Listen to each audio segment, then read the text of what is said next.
Vanaand begin net weer. Goeienaand, is my wonderlike voorreg om vanaand hier saam met julle die aand te deel en baie dankie vir julle geloof en dit wat ek so ver geleer het.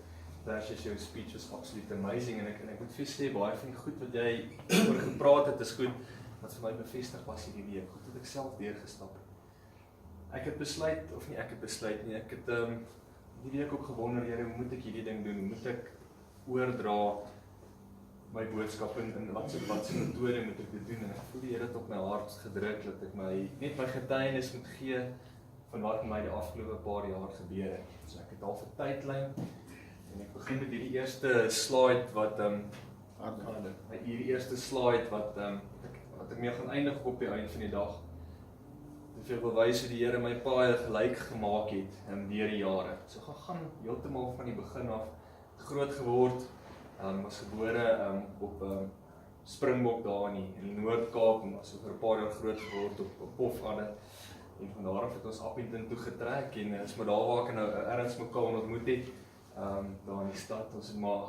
Ek het maar 'n gewone kerk ook groot geword, die NG Kerk, waar ook gesê het 'n dominee kan oor enigiets preek, nie oor 'n uur nie. So dit is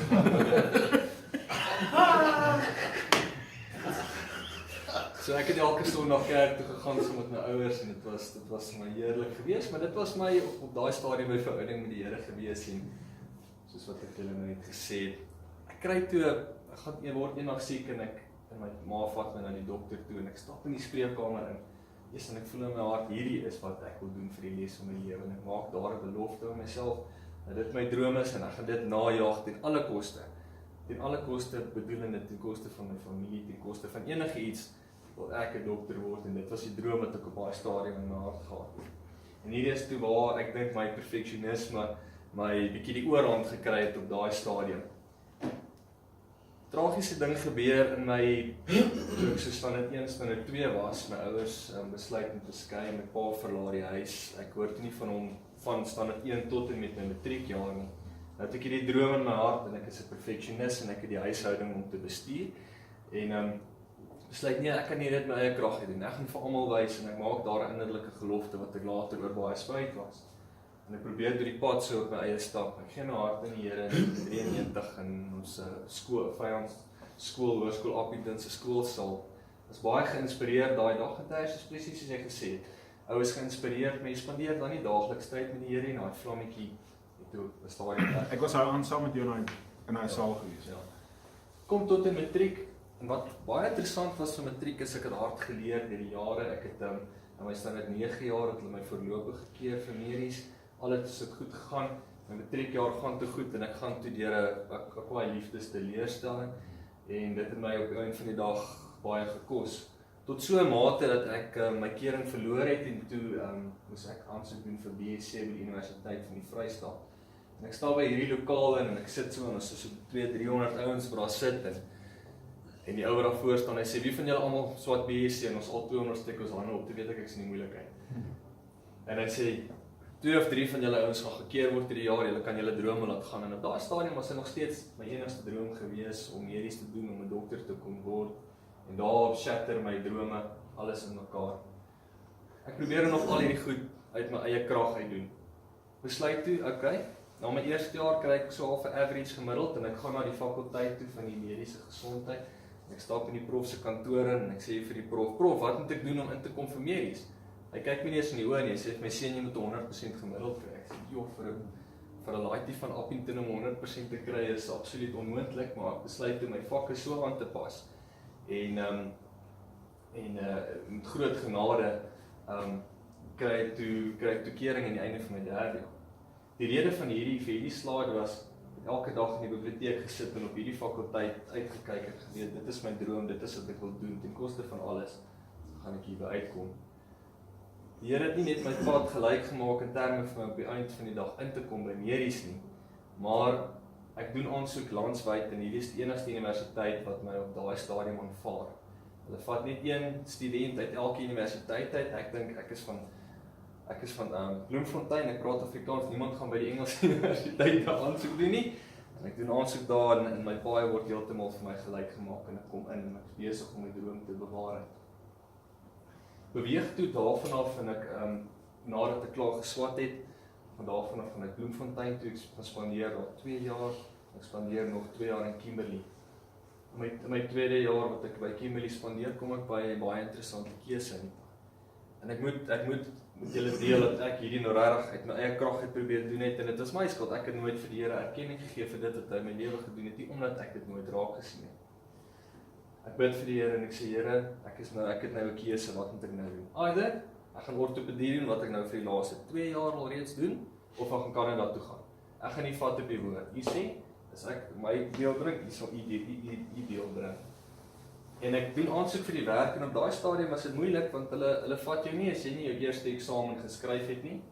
Meeste mense doen oor baie plekke aansoek, en ek besluit, nee wat, ek gaan dit 'n go gee, kom ons kyk, ek gaan sonder die primêr, ek gaan by een plek aansoek doen, ek gaan by een hospitaal aansoek doen, en as dit dan is wat moet word, dan is dit so, en as dit nie dit is, dan gaan ek Kanada toe.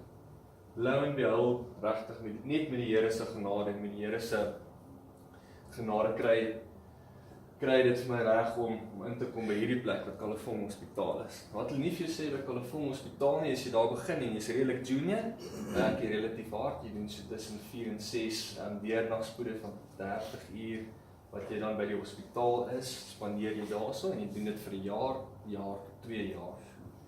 Dit het op die einde van die dag sy tol geëis, en ek het op 'n stadium baie begin sukkel met depressie, en ek het baie erg begin sukkel met angs. Die rede daarvoor is, jy word in 'n omgewing gesit, waar jy heeltemal verantwoordelikheid moet aanvaar vir die pasiënte, maar hulle gee nie vir jou noodwendig die resources om die pasiënte akkiet te kan en optimaal te kan behandel nie. En toe het ek begin sukkel met hierdie 2 goed, en dit was vir my 'n baie groot probleem. As jy begin sukkel dan met depressie, of jy begin sukkel met angs, en jy gebruik nie God as jou hulpmiddel om te kyk, jy begin kyk na ander goed. Ek het toe na 'n paar goed gekyk om hierdie groot leemte wat ek het te vul. Gegaan op Facebook en ek het probeer kyk, en daai ou doen so, en hierdie ou doen so, ek het ten minste vir dit ingekom, onmiddellik draai ek alles weer op myself, en toe voel ek beter, maar al hierdie goed wat jy gebruik om jou daai gat te vul is van kortstondigheid. Dis glad nie iets wat 'n lewenslang kan uitvoer nie. Ek het ook gegaan en vertiewelik geld begin uitgee, want so meer ek geld begin uitgee, dit het my 'n gevoel gegee van autoriteit, dat ek goed kan koop, en ek voel goed daaroor, maar dit het ook nie baie lank gehou nie.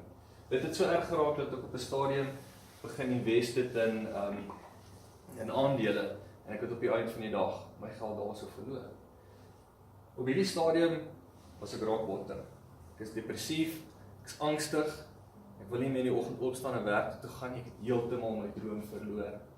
En dit is waar ek, soos wat jy vertel het, dit was my rock bottom gewees, en ek het op my knieë gegaan, en ek sê, Here, ek kan hierdie nie in my eie krag doen, wat moet ek doen? En ek voel die Here sê vir my op 'n stadium, hy sê, Heinrich, jy staan aan die onderkant van 'n gang, en jy kyk boontoe na my, en ek staan daar, en ek skyn al my lig op jou, maar al hierdie goed is deure, en soos die deure oopgaan, gaan die lig van jou af weg uit by die deure. Maak die deure toe, fokus op my, en al hierdie ander goed, sal in plek val vir jou. Nie spesifiek hierdie goed nie, maar al hierdie ander goed van, jy sal jou graad kry. Jy sal voorspoedig wees in dit wat jy doen. Dit sal gebeur. Ek het hierdie deure begin toemaak, maar die duiwel het begin harde skop in elkeen van daai deure. Soos wat jy die deure toemaak, en ons is mooi, en God se lig skyn op jou, hoor jy hoe skop jy aan die deure. En ek het op 'n stadium gewonder en gedink, maar Here, hoe gaan ek dit doen? Ek word moeg, ek kan nie meer nie. Hy wil aanskop, wat moet ek doen? En die Here sê, in my krag kan jy dit doen. Jy kan dit nie in jou eie krag doen nie. En net daar het vir my omgedit, ek begin besef waar my lewe op so 'n trant gegaan het, is omdat ek goed in my eie krag probeer doen nie. Hierdie goed kan jy glad nie in jou eie krag doen nie. Die pad wat ek gestap het, wat die Here vir my, die pad wat hy vir my gelyk gemaak, is nie iets wat ek voor erkenning kan vat. Ek sê toe vir hom, nee, dis alles goed. Ek is baie dankbaar dat my lewe nou anders is. Maar omdat ek maar 'n klein van gelowige tipe ou was op daai stadium, ek sê, Here, kry my deur hierdie ding. En ek sal voor 'n groep mense gaan vertel wat U vir my gedoen het. Ek is nog steeds 'n groot introvert, dit is my baie moeilik om voor mense te praat, want ek gedink, ag nee, kom ons kyk wat gebeur. En hier is my net om aan te sluit en te sê, dat as jy eers God se koninkryk soek, dan sal al hierdie ander dinge aan jou gegee word. Moenie eers die ander dinge soek nie. Fokus op God en jou paai sal vir jou gelyk gemaak word. Hier is net 'n paar verse wat toe vir my uitgestaan het, en ek begin te voorberei vir my eindeksamen, en ek besef dat die hoeveelheid tyd wat hulle vir ons gee, en dit wat hulle van jou verwag om te vermaak om die eksamen deur te kan kom, gaan vir my 'n groot probleem wees, en ek begin sukkel met geloof en vertrou. Gewoonlik in die eksamen, hierdie wat sê, I will be with you, I will bless you, God is with you in all that you do not be afraid, you will not put people to shame, do not fear disgrace, you will not be humiliated. As deel van ons opleiding moet jy elke oggend voor gaan staan, en jy moet van die vorige aand wat ingekom het voordra, hierdie tipe beenbreek dit en dit het gebeur, en jy word baie moeilike vrae gevra, en jy word baie verneder. En ek het hierdie versie het vir my baie beteken, want ek het uit hierdie versies uit, ek gevoel die Here het vir my gesê, Heinrich, fokus op my, moenie te veel bekommerd wees nie, fokus op my, spandeer tyd met my, want ek het nie glad die tyd met God spandeer op daai stadium.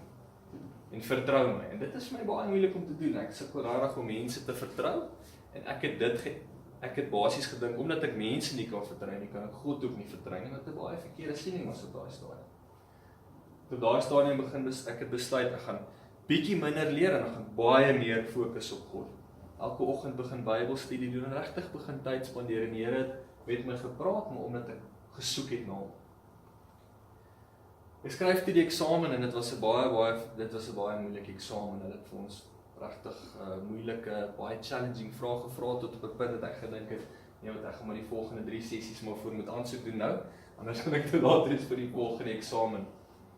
Maar die Here het my gedra. Hy het my in die eksamen, stap ons na die eksamenlokaal toe, en ons is 10 ouens, so stap ons na die eksamenlokaal toe, en hulle roep een nommer uit, en dis my nommer, en ek skrik my boeglam, want ek weet, hulle gaan daar's obviously 'n rede dat hulle my na die een plek toe vat, en die ander ouens na die ander plek toe. Ek gaan staan so voor die saal, en mense weet mos maar, as jy eksamen skryf, is daar sekere tipe goed wat jy goed ken, en sekere tipe goed wat jy nie so goed ken nie, en jy hoop en jy bid, jy kry maar nie die goed wat jy nie so goed ken nie. Ek staan voor die saal, en een van dit was 'n pediatriese ortopedie, en ek staan voor die saal, en ek hoor die babas huil, en ek sien die plakate, en ek nou besef ek, hier is nog nie kinders, en ek ken nou nie dit so lekker. Maar wat vir my baie interessant was, is ek stap in daai saal in, en toe was dit nie net een spesifieke gedeelte kinders gewees nie, dit was 'n klomp ander patologieë. Ek gaan deur, en ek staan in die middel, en wat hulle basies doen is, hulle kies pasiënte, hulle sit pasiënte so in stoele, en hulle kies 'n pasiënt om na jou toe te kom, en hulle vra vir jou, ondersoek die arm, ondersoek die been, ondersoek die voet, en dan volgens dit, sal jy dan nou basies word, kry jy nou basies jou punte. Dit was so amazing geweest, dat elkeen van die gevalle wat ek gekry het, was iets waar hulle my al voorheen gevra het, wat hulle my al baie gegrill het oor, en wat ek toe goed gaan voorberei het na die tyd. Ek stap daar uit daai eksamenlokaal uit, en een van die ouens wat dit nie gemaak het nie, het die 3 ander pasiënte gekry. Sou ek daai ander 3 pasiënte gekry het, wat in die spesialis wat die eksamen gedoen het, se veld geval het, kon dit ek gewees wat nie daai eksamen gemaak het. Daai ou was 2 kandidate voor my gewees. En daai gevalle wat hy gekry het, was nie iets wat ek baie goed geken het. Die punt wat ek wil by uitkom is, as jy fokus op God, en jy maak God jou nommer 1, en jy luister na wat hy vir jou sê, en jy deel tyd saam met hom, jy spandeer tyd saam met hom, sal hy altyd daar wees vir jou, in die moeilikste tye, in die rowwe tye, en die tye wat jy dink, die mat is onder jou uitgetrek. Ek kan hom vertrou, en hy het my uit daai gat uitgehaal, en hy het my deur my moeilikste tye gedra, en ek is vir God baie dankbaar daarvoor, want sonder hom sou ek geen enigstens van hierdie goed kon regkry. Kon dit glad nie in my eie krag doen nie, en kon dit net in God se krag doen. En daarvoor wil ek vir hom 'n getuienis wees. En op daai manier het hy my geleer om daagliks met hom tyd te spandeer. As ek nie rock bottom was nie, as ek nie daai goed besef het nie, was ek nou heeltemal van die pad af, en dalk eksamen kwyt, of dalk heeltemal my carrière kwyt, en dan ek heeltemal my passie verloor. So voor julle almal wil ek vir God dankie sê vir dit wat hy vir my gedoen het. Want sonder hom is ek niks. Baie dankie. Vertel ons net 2 weke voor jou eksamen, waar jy gegaan het, en wat vir jou beteken het, en dit is letterlik 2 maande terug, wat het gebeur het. Ja, kyk, hoe hulle moet maak, wat ons maak met wat gebeur met ons eksamens, is jy skryf 'n geskrewe eksamen, en helfte van, dis so standaard dat die helfte van die ouens dit nie maak nie. Maar hulle laat wag jou vir 2 maande. So dis absoluut terrible. So jy sit in angs, En die ding is, ek het daai selfe angs nog steeds gehad en hoe die Here met my gewerk het op daai stadium om daai angs te verwerk is. Bid vir hom, vra vir geduld. So wat jy moet doen is, onderwerp jouself aan God, weerstaan die duiwel en hy sal van jou wegvlug. En ek moes dit elke liewe dag doen. En dit is al hoe ek daai angs kon hanteer. En die Here het my op 'n punt gevat wat ek hom so kon vertrou, dat ek gesê het, Here, al maak ek nie die eksamen nie. Dit is nie die einde van die wêreld nie. Die Here het my toegewys dat my familie is gesond. My kinders is gesond. My vrou is lief vir my vrou gee om, my vrou het my ongelooflik ondersteun. Gewys dat die eksamen is eintlik maar nie die punt van die ysberg. Daar is baie ander goed is wat jou kan verkeerd gaan. En ek moet sê, dis 'n fout wat ek gemaak het, is ek het so gefokus op die goedjies wat ou verkeerd doen, dat jy mis die hele ysberg. Jy fokus op daai punt. En dit is nie eintlik, ek dink, waaroor dit gaan nie, en dit het my oop gemaak, en my lewens so verander, dat ek kon sê, behalwe om daai punt te fokus op God, en kyk wat het God alreeds vir jou gedoen, kyk hoe hy jou pad alreeds gelyk gemaak. Hoekom sal hy jou nou drop op die einde? Maar ek dink dis waar die vyand my aangeval het. En ek sal net vergeet nie, ek lê daai dag op die bed en ek in die punte moet uitkom en bid en ek kry die ergste aanval van my lewe. Dat ek nie daar lê op en ek huil en ek kan nie meer nie. Ek gee net weer alles oor in die Here en ek sê Here, ek vertrou U. Dit was my 'n groot ding gewees.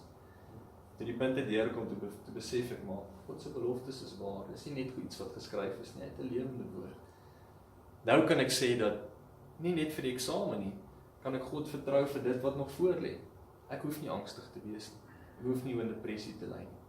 My oë op God hou en ek moet fokus op wat God vir my sê. En as ek dit doen, dan is die Here altyd daar vir my. Slaag ek dit nie in my eie krag doen nie.